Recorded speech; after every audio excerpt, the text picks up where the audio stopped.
October 14th, 1758. The Alleghenies, near Fort Ligonier. The cold arrives before the sun. It seeps through the gaps in the rough-hewn timbers of the stockade, a damp, phantom presence that clings to wool coats and steel musket barrels. It carries the scent of pine rot and the metallic tang of coming frost. Inside the cramped officers' quarters, the air is thick with the smell of tallow candles, stale pipe smoke, and the lingering residue of last night's Madeira. You are here, in this moment, listening to the silence. It is not a peaceful silence.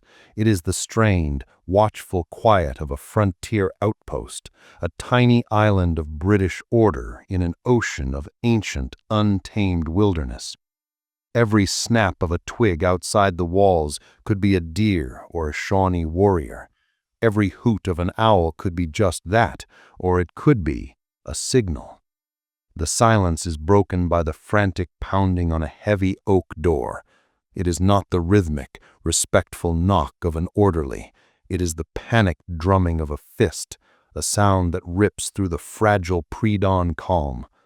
Lieutenant Thomas Gage is on his feet before the second volley of knocks lands, his hand instinctively reaching for the hilt of the small sword resting on his camp chair.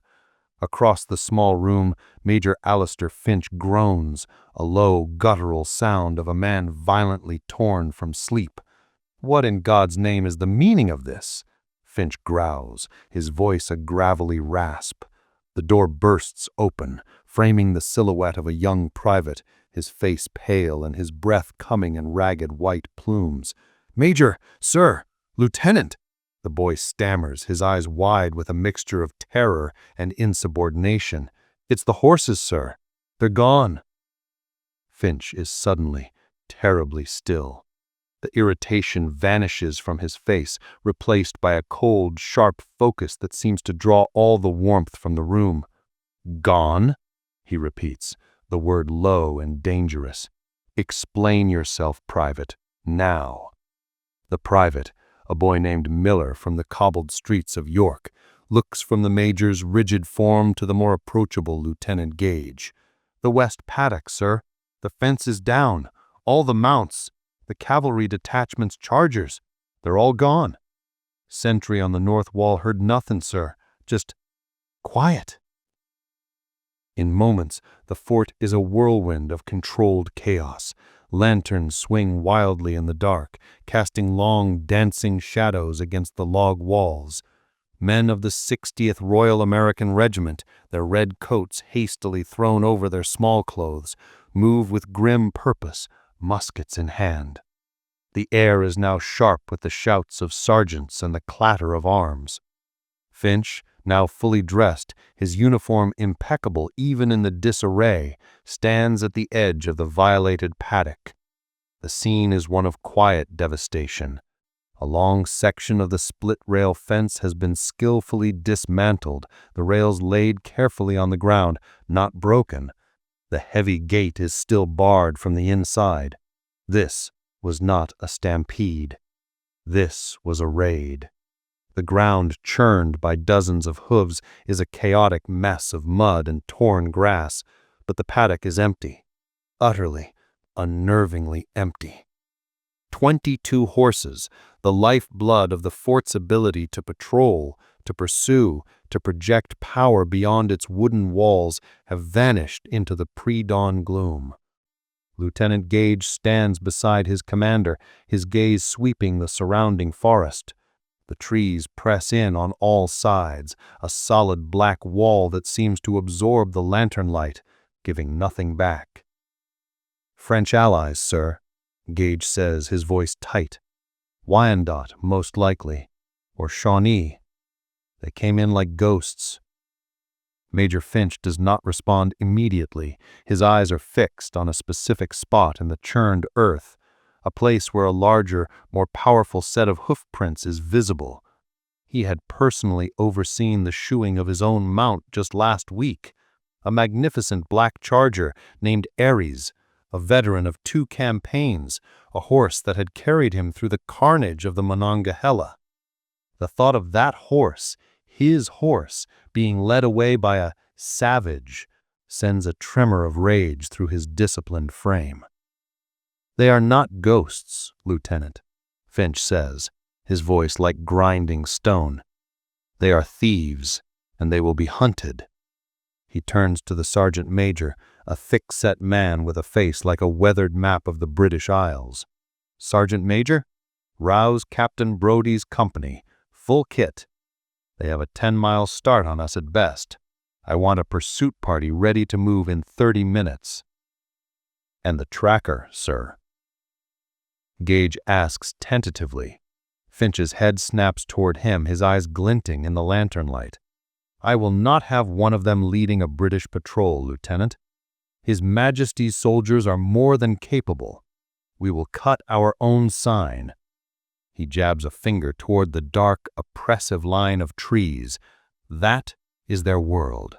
They move through it, and we will move through it after them, with bayonets fixed. Is that understood?"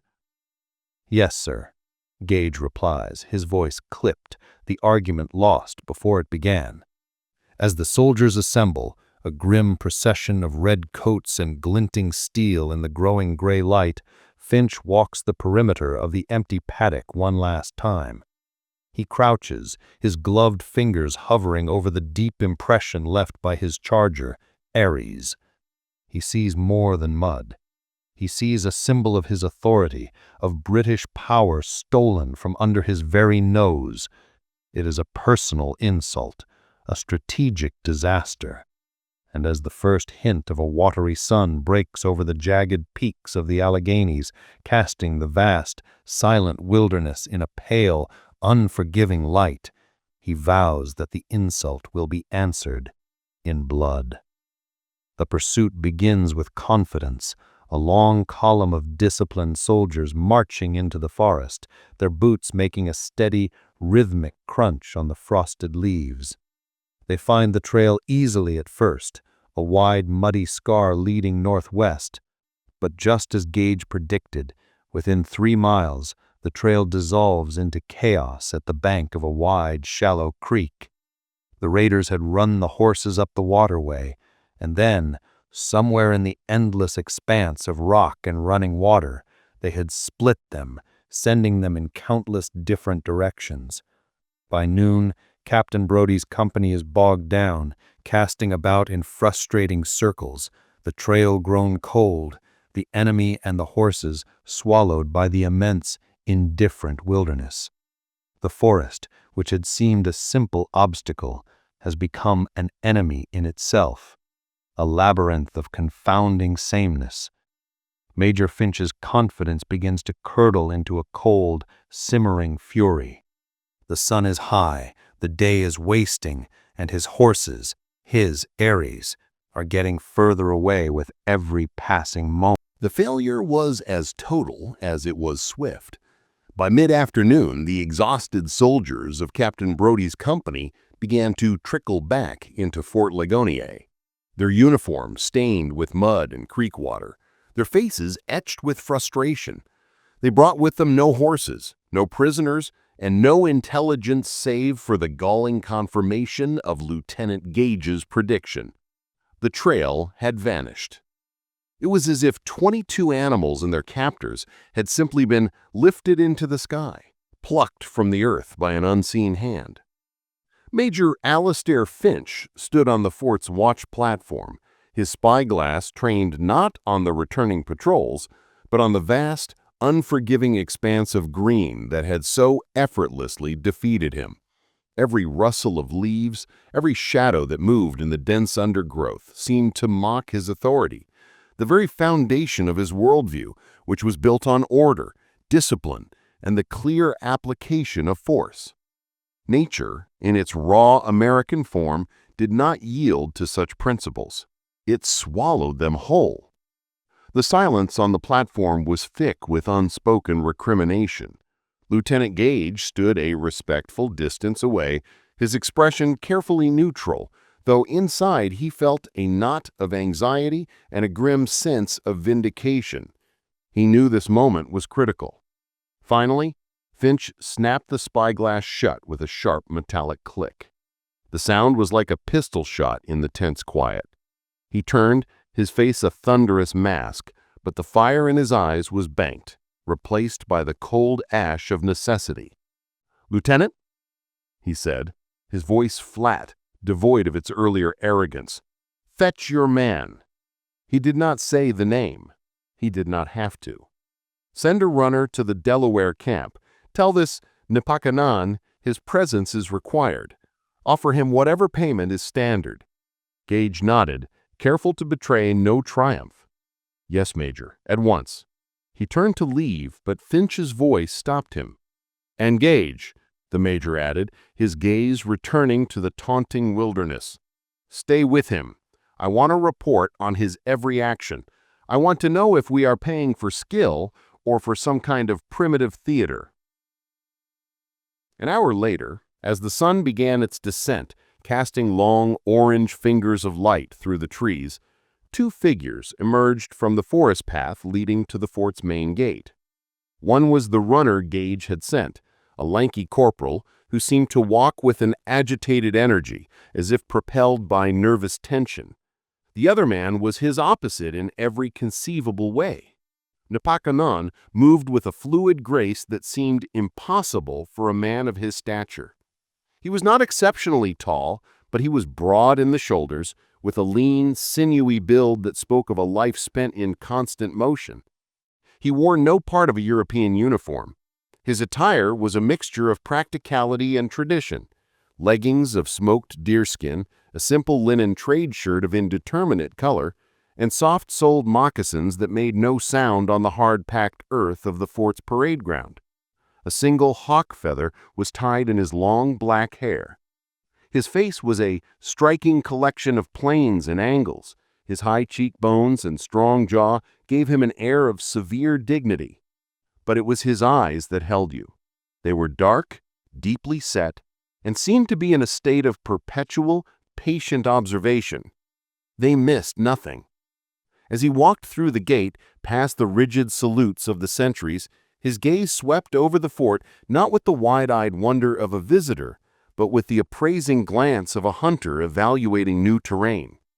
He noted the height of the walls, the placement of the firing platforms, the wear on the axe heads stacked near the woodpile, the direction of the wind as it stirred the Union Jack on the flagpole. Major Finch and Lieutenant Gage met him in the center of the parade ground. The contrast was stark.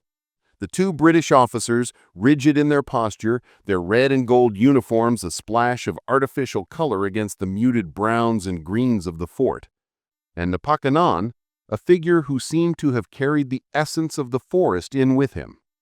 Finch, recovering some of his customary hauteur, began without pleasantries. "You are the tracker they call Nipakanan?" he asked, his tone that of a man addressing a servant. The Delaware man's eyes met his, and for a moment Finch felt an unnerving sense of being assessed, of being seen in a way that his rank and uniform could not shield him. The Delaware man gave a slow, single nod. He offered no words. The silence stretched, becoming a tool in the tracker's hand. Finch, accustomed to controlling every exchange, felt a flicker of irritation. "I am Major Alistair Finch, commander of this post. Last night, a party of hostiles believed to be Wyandot breached the paddock and made off with 22 of His Majesty's horses. A patrol of my men failed to sustain the trail. I am told you possess some skill in these matters." Nipakanan's gaze drifted from Finch's face to the empty paddock, then to the wall of forest beyond. His expression remained unreadable. "The ground remembers," he said. His voice was low, softer than the officers expected, yet it carried a resonance that cut through the ambient noise of the fort. It was not a boast. It was a simple statement of fact, as one might say, "The sky is blue," or "Water is wet." Finch gestured impatiently toward the paddock. "Then, by all means, have it tell you its story. Lieutenant Gage will accompany you. I expect results, not riddles." With a curt nod, the major turned on his heel and strode back toward his quarters, a man retreating to a world of maps and reports he could understand. Gage let out a breath he didn't realize he'd been holding. He turned to Napakanan, offering a more respectful inclination of his head. "Thank you for coming, Napakanan. The Major is anxious for the return of his mounts, one in particular." Napakanan gave no sign that he had even heard him. He was already moving toward the paddock, his walk a smooth, silent glide. Gage followed, feeling clumsy and loud in his heavy leather boots. He watched as the tracker stopped at the edge of the churned-up ground, the same ground 100 soldiers had already trampled over. But Napakanan did not enter. For a long time he simply stood, his body still, his head tilted slightly as if listening. He was not looking at the obvious torn-up earth in the center, but at the edges, at the periphery where the chaos of the theft met the undisturbed ground of the fort. He crouched, his movements economical and precise. He did not touch anything. His eyes scanned the ground, moving slowly, methodically. He was like a scholar, examining a fragile, ancient manuscript. Gage, trying to see what the tracker saw only mud, scuffed grass, and the meaningless impressions of hooves and boots. After several minutes of this intense, silent scrutiny, Napakanan rose and walked to the section of the fence that had been dismantled. He ran his hand over the end of one of the rails, his fingers tracing the wood grain. He examined the post holes, leaning close to the earth. Then he turned and walked back, his path deliberate, circling the entire paddock from the outside. He stopped at the gate, which the soldiers had reopened. He looked not at the gate itself, but at the hinges, at the latch, at the ground directly beneath it. Finally, he returned to Gage, his face as impassive as before. "They were led," Napakanan said, "not driven. 4 men. One is heavy. He drags his left foot." "4 men? How can you possibly—" Napakanan pointed to a faint series of impressions near the dismantled fence, impressions Gage had completely overlooked. "Moccasins, not soldier boots. Here," he pointed again, "the print is deeper on the right side. The left side scrapes. A small scrape. A man with an old injury or a man carrying a heavy load. But the scrape is always there. He is lame." Then he walked to a different spot, near the gate. "And here, another set. This one is light on his feet. He walks like a fox. The other 2, they stayed back, near the trees, to watch the sentries." Gage stared at the ground, trying to force the meaningless marks to resolve into the clear picture Napakanan had painted. It was impossible. It was like trying to read a language he had never been taught. The tracker's attention had already moved on. His dark eyes were now fixed on the chaotic jumble of hoofprints inside the paddock. A slight change came over his face, a subtle sharpening of his focus, an almost imperceptible narrowing of his eyes. It was the look of a master craftsman approaching a familiar, complex task. The sun was low, bathing the fort in a deep golden light. The day was almost gone, but for Napakanan, the story was just beginning to unfold. Napakan stepped into the paddock. For him, crossing that threshold was like entering a library after a riot. To Lieutenant Gage and to the handful of curious soldiers who watched from a distance, it was a field of mud. But Napakan saw a vocabulary of chaos, a symphony of panic signatures written into the earth. His movements changed. He was no longer surveying the scene from a distance. He was now immersed in it, a part of the text he was trying to read. He adopted a low crouch, his body moving with a coiled, deliberate energy. His gaze was fixed downward, his connection to the world above, to the fort, to the soldiers, to Gage, seemingly severed. He was alone with the tracks. He began by ignoring the frantic, overlapping prints in the center. Instead, he moved to the far side of the paddock, near the hay trough. Here the ground was less disturbed. He found what he was looking for, a clear set of prints from a single horse pressed into the damp earth before the raid had begun. These were calm prints, a resting animal. He placed the palm of his hand flat on the ground beside one of the impressions, his fingers spread wide. He was not measuring in the English sense, with inches and rules. It was a measurement of relation, of feel. He closed his eyes for a second, as if committing the shape, the size, the very essence of the print to memory. Then he opened them and began to move. He followed that single calm set of tracks as it became overlaid with more frantic ones. He was isolating one voice from a panicked chorus. He followed the prints as they moved from the trough, took 2 hesitant steps, then broke into a panicked turn. He could see the moment the animal became aware of the intruders. The prints deepened at the toe. The earth pushed back, the sign of a sudden powerful thrust of acceleration. "This one," Napoleon said, his voice quiet, almost a whisper to himself. "A mare. Not large." She was startled first. Gage stepped closer, intrigued. "A mare? How do you know?" Napoleon pointed to the shape of the hoofprint. "Rounder. A stallion's is more like a spade, sharper at the toe. And her stride," he gestured with his hand to the space between 2 prints, "is short, even in fear." He continued his slow circling path, his eyes scanning, reading, decoding. He moved like a weaver, picking up one thread, following it through the tangled mess, and then setting it aside to pick up another. He found another set of tracks, much larger, much deeper. The impressions were huge, the edges sharp and clear. Even in the chaos, there was an authority to them. "This one is the black," Napoleon stated, not looking up at Gage. Gage's breath caught in his throat. He could only be speaking of one horse. The Major's charger, Aries? "He did not run," Napoleon continued, his finger tracing the air above the deep print. "He stood. He turned to face the gate. He followed the tracks, step by powerful step. The others, they ran from the strange men, but this one, he walked toward them."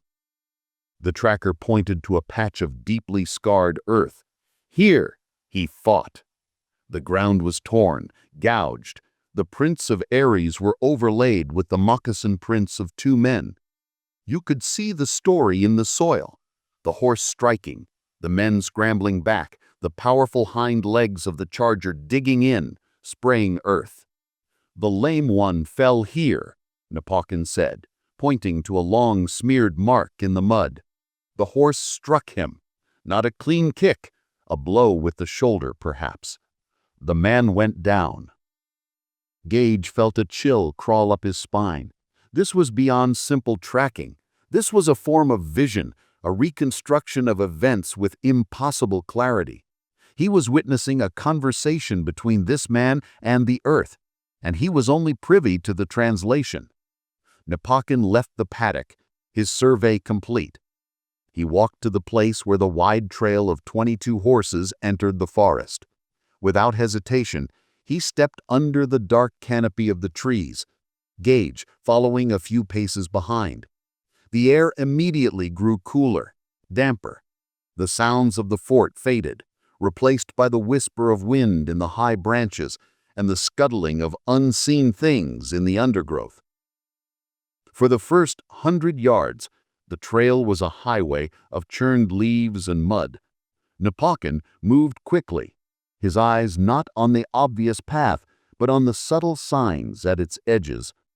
He would occasionally stop, touch a leaf on a low-hanging branch, and peer at it closely. "What do you see?" Gage finally asked, unable to contain his curiosity. Napoleon held up the leaf. On its underside was a single, coarse black hair, caught on the stem. "The Major's horse," he said simply, dropping the leaf and moving on. As they reached the creek where Captain Brodie's patrol had lost the trail, Napoleon did not even break his stride. He walked directly into the cold, shallow water, the ripples spreading out from his moccasined feet. Gage, in his heavy boots, hesitated for a moment before splashing in after him. The soldiers had spent hours searching up and down the banks here. Nipawkin ignored the banks entirely. He stared intently into the water itself. "When you hide a trail in water," he said, speaking more to Gage now than he had all day, "you must still touch the bottom." He pointed down. Gage saw nothing but smooth, water-worn stones and the gentle play of light. Nipawkin reached down and lifted a rock the size of a fist. On its underside, where it had been pressed into the creek bed, was a tiny crescent-shaped bruise, a faint scratch in the algae.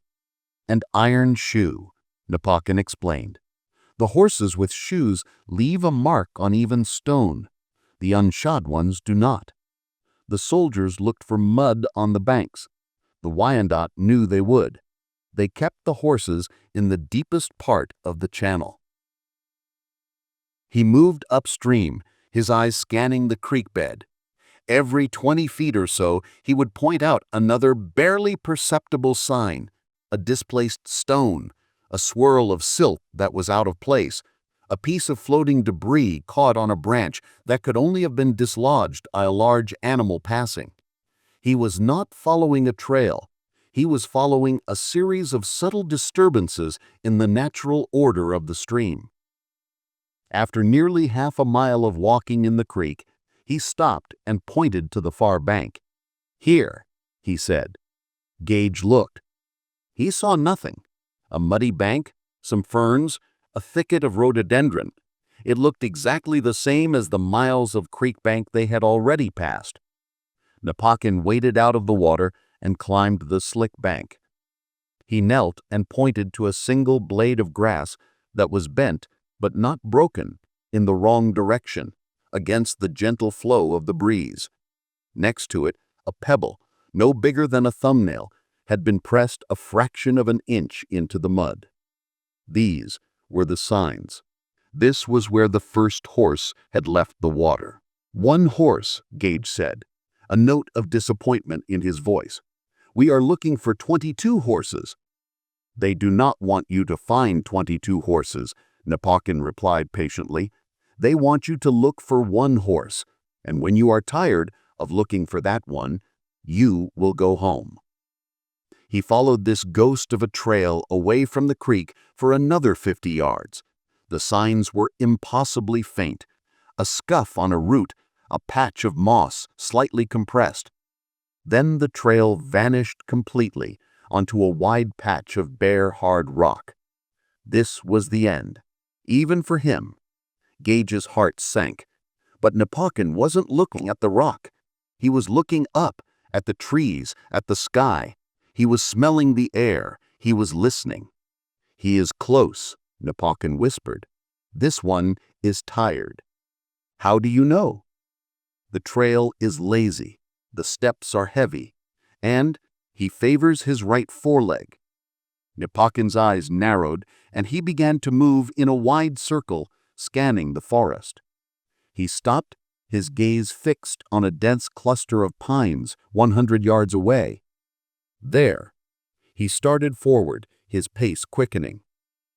As they drew closer, Gage could hear it, a soft stamping sound, the jingle of a harness.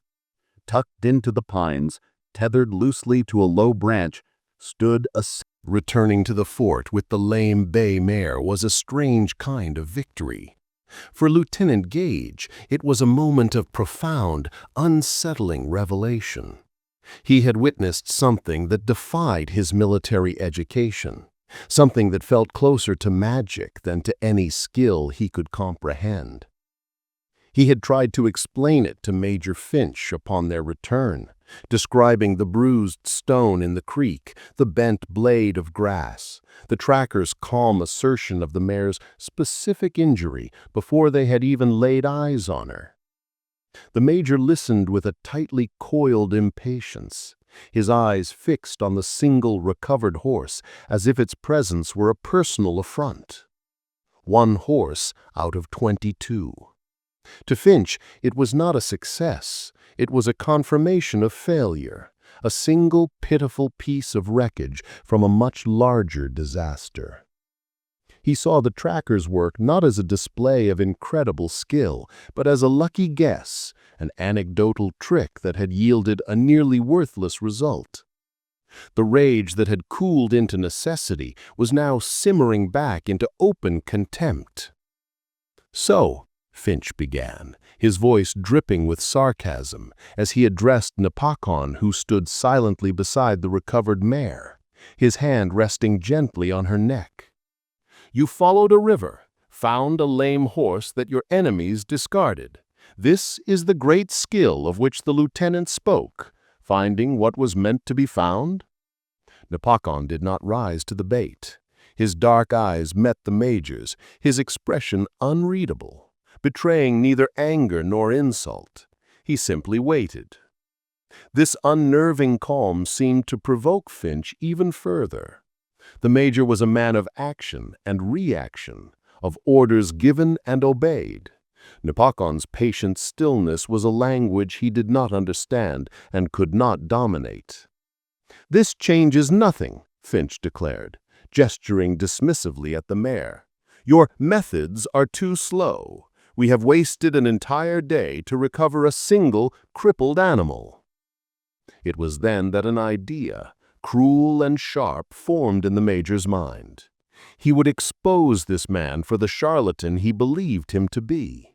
He would break through the tracker's infuriating composure with a challenge so impossible that it would shatter his mystique in front of Gage and the other soldiers who were now watching the exchange with rapt attention. He would reassert the dominance of British reason over this native superstition. "You claim to read the ground. You claim to know a horse by the marks it leaves behind. A remarkable talent, if true." He let the insinuation hang in the air before turning and striding purposefully toward a muddy track that ran alongside the fort's northern wall, a path used daily by patrols and supply wagons. "Yesterday morning," Finch announced, his voice loud enough for all to hear, "Captain Howard's patrol returned from a 3-day scout. 8 men, 8 horses. They rode down this very track. The rain from the night before had not yet dried. The prints are old now, trampled by a day's traffic, washed by the afternoon sun. But they are there." He stopped and pointed a gloved finger at a chaotic section of the path, a meaningless jumble of overlapping hoofprints. "Show me. Read this. Tell me which of my horses passed here, not their color or their size. Tell me their names." A murmur went through the assembled soldiers. It was an absurd, impossible demand. A horse's hoofprint was a generic mark. Identifying a single horse from a day-old track, let alone naming it, was beyond comprehension. Gage stepped forward, a protest on his lips. "Major, that is unreasonable. How could any man—" Finch silenced him with a sharp, cutting glare. "I am not speaking to you, Lieutenant." His eyes were locked on Napakon. "Well, can the ground speak their names? Or is its vocabulary limited to lame mares and lucky guesses?" This was the true test. It was not about finding horses. It was about destroying a man's credibility, about putting what Finch considered to be savagery in its proper subordinate place. Napakon's impassive face finally showed a flicker of something, not anger, but a deep, focused intensity. He gave a slow, deliberate nod. Then, to the astonishment of everyone present, he knelt beside the muddy track. What followed was a masterclass in a science no one there had ever conceived of. Napakon did not look at the tracks in the way a European would. He did not seem to be looking for a single perfect print to examine. Instead, his eyes moved over the entire sequence of marks, reading the rhythm, the cadence, the story of the movement itself.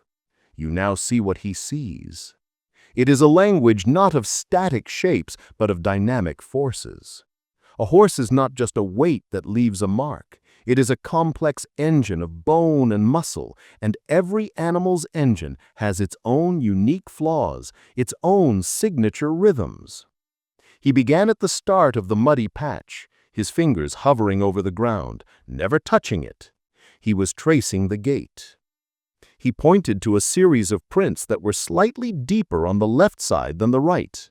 "This one," he said, his voice clear and steady, cutting through the silence. "He carries his rider's weight unevenly. The rider is Sergeant Miller. The horse is Atlas, a solid gray gelding. His left shoulder was injured 2 winters ago. He protects it, always." Sergeant Miller, a burly man standing in the crowd, blanched. It was true. His horse had taken a fall on an icy path and had favored the shoulder ever since. Finch's smirk tightened. A lucky bit of camp gossip, perhaps. Nipakon moved on, his attention shifting to another set of tracks. These were smaller, the stride shorter and quicker. But there was something else, a minute detail that only he could see. The edge of the right forehoof print was consistently scuffed, the mud pushed forward in a tiny, almost invisible ridge. "This is Domino," Nipakon said. "Private Clark's Pinto. He has a lazy right foot. He does not lift it cleanly. You can hear it when he trots on hard ground. A shuff-tump sound." Private Clark, a young man near the back, nodded dumbly, his mouth agape. He had often been chided for his horse's lazy gait. Now Nipakon moved with more confidence, pointing out track after track, weaving a narrative from the dirt. "This one," he said, "Thunder. It belongs to the corporal, a nervous animal. See how his prints are never in a straight line? He dances from side to side. He fears the shadows under the wall." He gestured to another set. "And this is Stalwart, Captain Howard's own mount. A heavy horse, but he moves with a straight, true gait. See the perfection in the stride, the equal depth of every print? He is a soldier's horse." He identified 4 horses in as many minutes, and with each name a ripple of astonishment went through the crowd of soldiers. They were not just names. He was describing the very personality of the animals, their histories, their flaws, their strengths. He was reading their biographies from the faint impressions they had left in the mud 24 hours earlier. Finally, Nipakon stopped at one last set of tracks. They were larger than the others, powerful and perfectly spaced. They conveyed an impression of immense strength and contained energy. He studied them for a long moment. There was a subtle characteristic here, a sign of pride and power.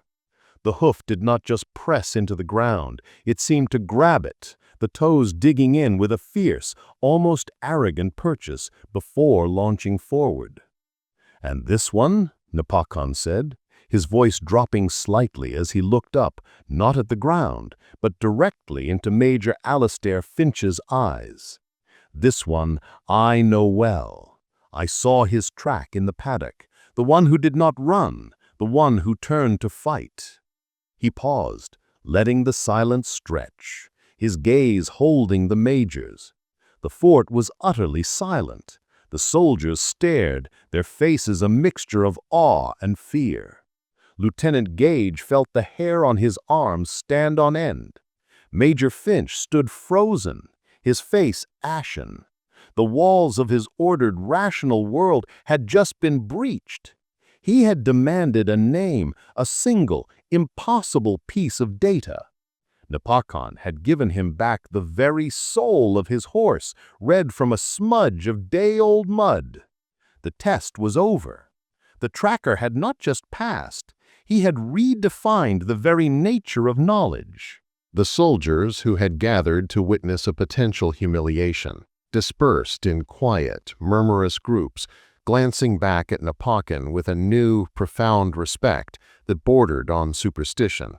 They now looked at the ground beneath their own feet differently, as if it were a vast, sentient surface that recorded their every move. Major Finch remained locked in place for a long moment, the cogs of his rigid, ordered mind grinding against a piece of information they could not process. His skepticism had not just been defeated, it had been annihilated.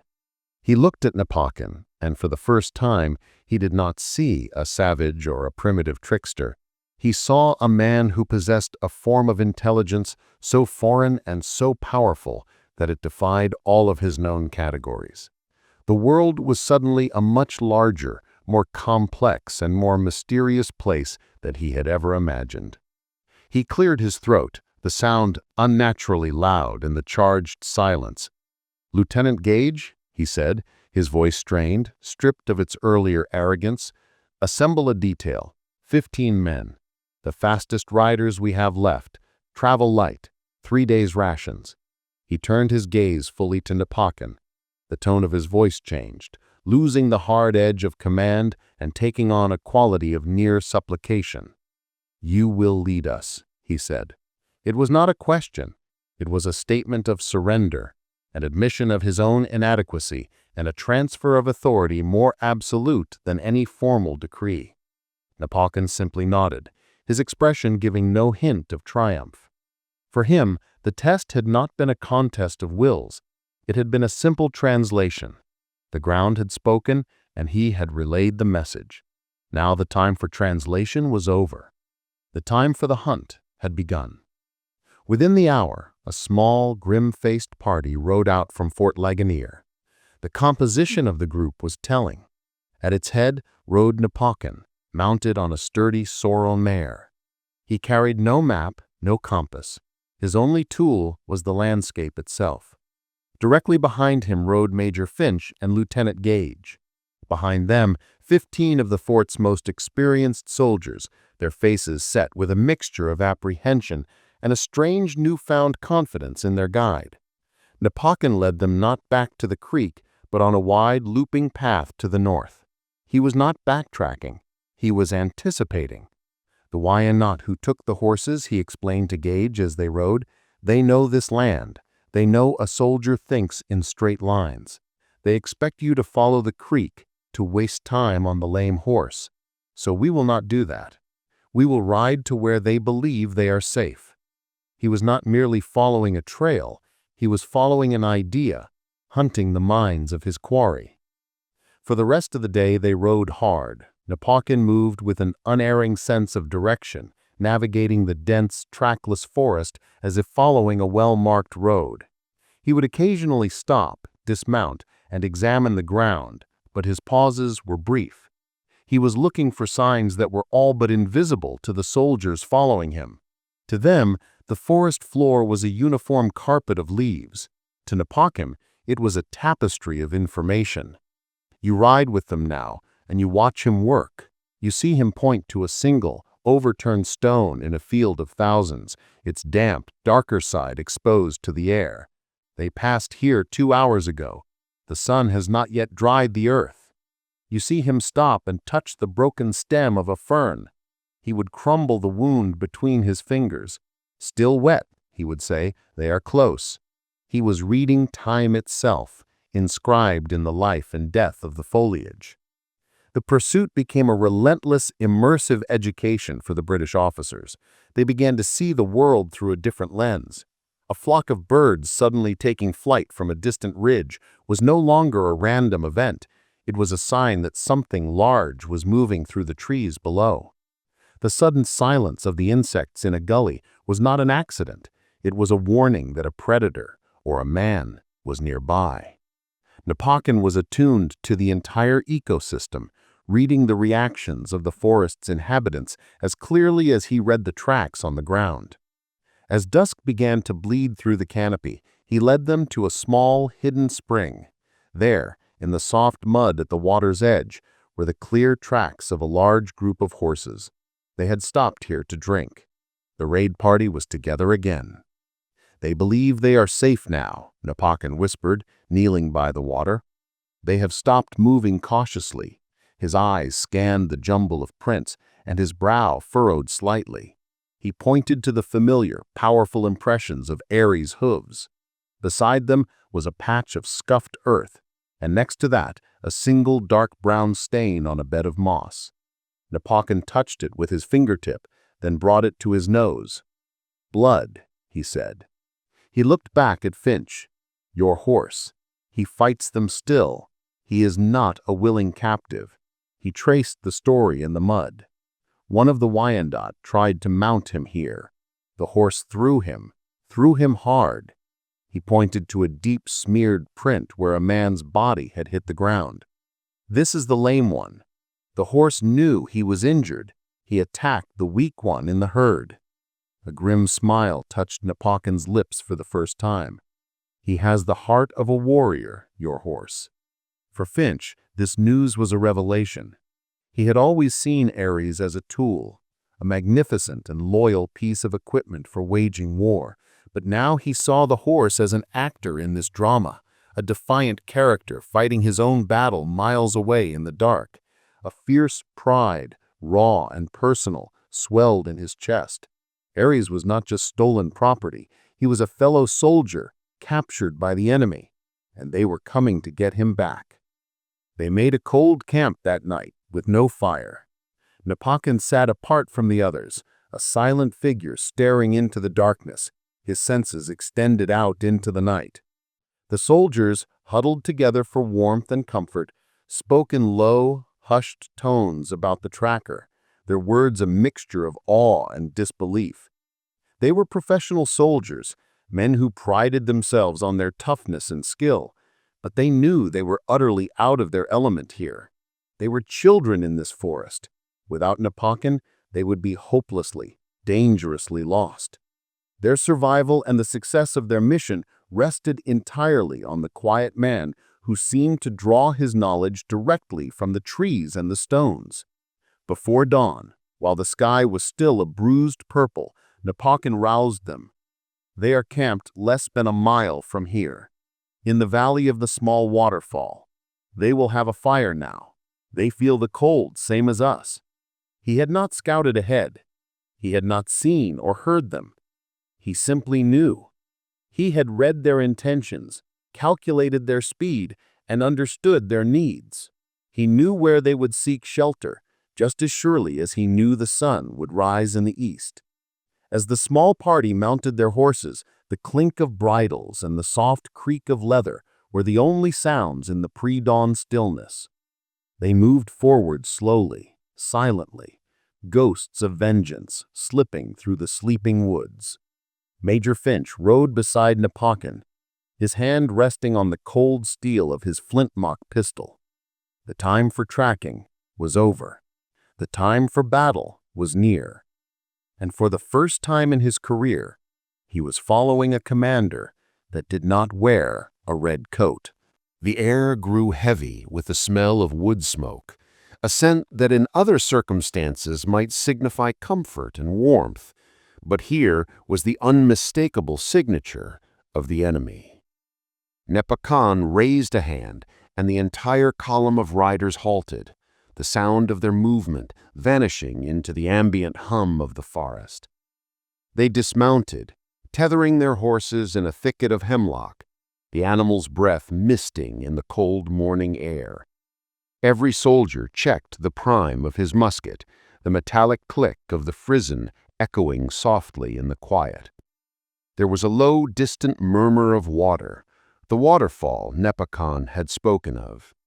He had led them here with nothing but intuition and a deep, intimate knowledge of the land and the men he was hunting. "The camp is just beyond that ridge," Napoleon whispered, his voice barely disturbing the air. "The waterfall covers the sound of their voices. They will feel secure." He looked at Major Finch, his dark eyes conveying a question of command. For all his skill, the final decision of how to engage belonged to the British officer. In this moment, a profound and unspoken partnership was solidified. Finch, who days ago would have ordered a direct frontal charge, now deferred to the logic of the wilderness. He had learned its brutal lessons. "We approach on foot," Major Finch murmured, his voice tight with tension. Lieutenant Gage, take 5 men and circle around to the west. On my signal, the call of a hawk, your men will fire a single volley into the camp. Do not charge. Your task is to confuse them, to drive them toward us.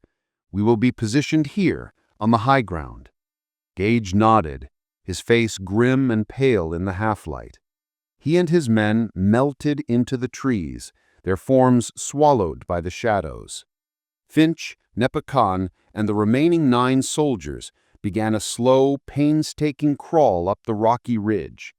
Every step was deliberate, every handhold tested before weight was put upon it. Nepakan moved with the silence of a hunting cat, his moccasins finding purchase on moss and stone without a whisper. The soldiers, for all their training, seemed clumsy and loud in comparison, the scrape of a musket barrel on rock sounding like a thunderclap to their own ears. As they reached the crest of the ridge, the scene below unfolded. In a small, sheltered clearing, lit by the flickering orange glow of a dying campfire, were the raiders, 4 Wyandot warriors. Nepakan's initial assessment had been perfect. One of them, a large, powerfully built man, was limping heavily as he moved about the camp, his left leg clearly injured. The stolen horses were tethered at the far end of the clearing, their dark shapes shifting restlessly. And there, standing slightly apart from the others, his head high and his coat gleaming even in the dim light, was Ares. The black charger stood defiant, his ears pricked, watching the warriors with an intelligent, hostile gaze. The sight sent a surge of adrenaline through Finch. He lay prone, his heart hammering against the cold rock, and slowly raised his spyglass. The warriors were exhausted.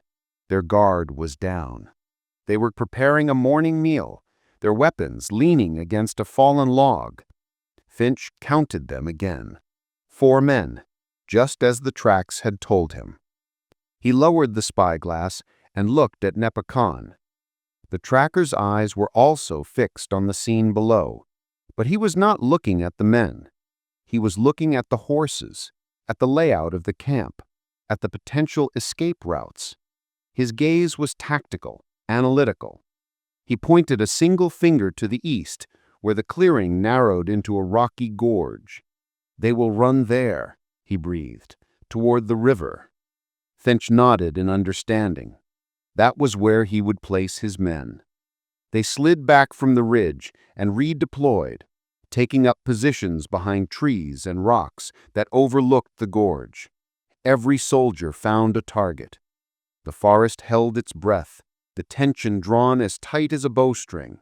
Finch filled his lungs with the cold, pine-scented air, raised his pistol, and let out a sharp, piercing cry that perfectly mimicked the hunting call of a red-tailed hawk.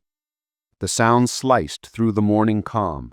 A moment later, it was answered by the deafening crash of 5 muskets firing from the west.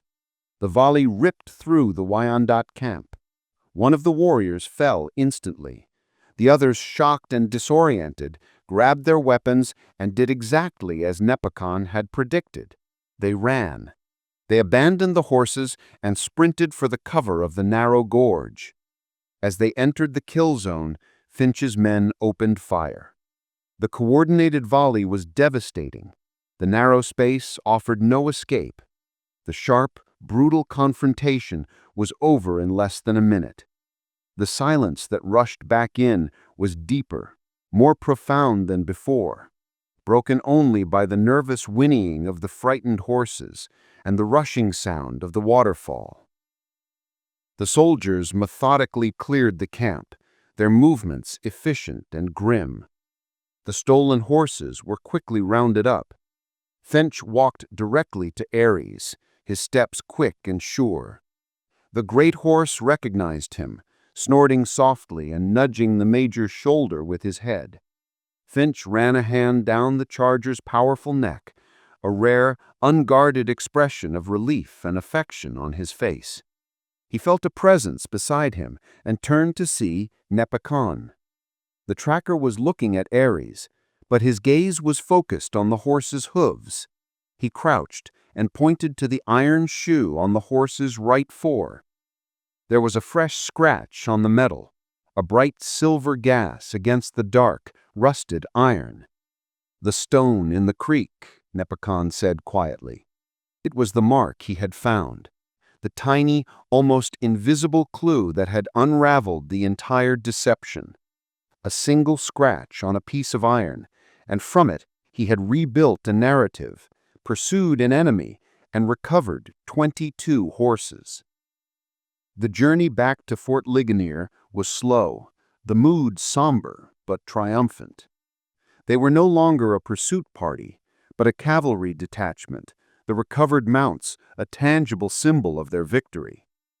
On the second day of the return march, Finch rode alongside Nepacon. The awkward silence between them had been replaced by a deep, unspoken respect. The major, a man who had built his life on the certainty of his own world view, was still grappling with the events of the past few days. "How?" Finch finally asked, the single word carrying the weight of his confusion and awe. "How did you know their names? My horse, the others? I must understand." Nepacon was silent for a time, guiding his mount around a fallen log. He seemed to be considering how to translate a concept from his world into the language of the majors. "You look at a man's face, and you know him. You know his father, his brother.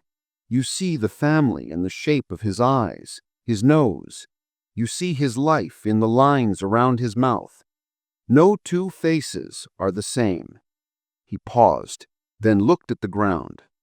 "The earth is a face. A horse's hoof is a face. Every step it takes tells the story of its life. A limp from a long-ago injury, a wear on the shoe from a nervous twitch, the heavy step of a proud heart, the light step of a fearful one. They do not have names like Aries or Atlas.